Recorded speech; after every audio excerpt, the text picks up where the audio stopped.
How to fix this connection is not private error in your Safari on iPhone. Hello guys and welcome back to another video. In today's video, I'm going to show you how you can fix this connection is not private error on your Safari on your iPhone.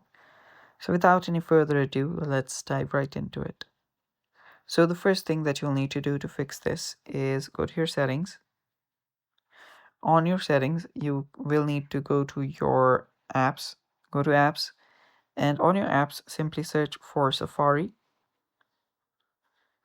Go to Safari and then scroll down. Now, there you should find your option that says Clear History and Website Data. Tap on that and tap on Clear History. After you tap on Clear History, you can simply clear out all the history and website data from your Safari.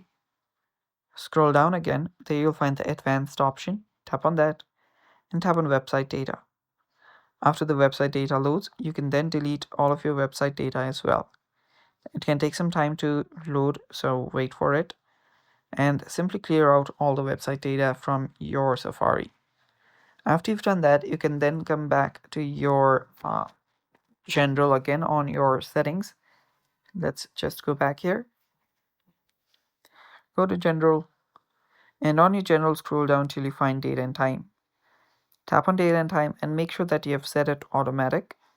So if this is turned off, turn this on so that you won't face any time due to your date and time error.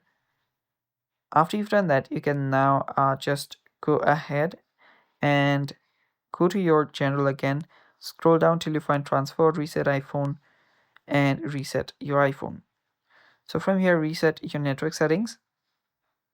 And after you've done that, your network won't be the issue anymore. And yeah, those are the fixes for it. Thanks for watching. Stay tuned for more and bye-bye.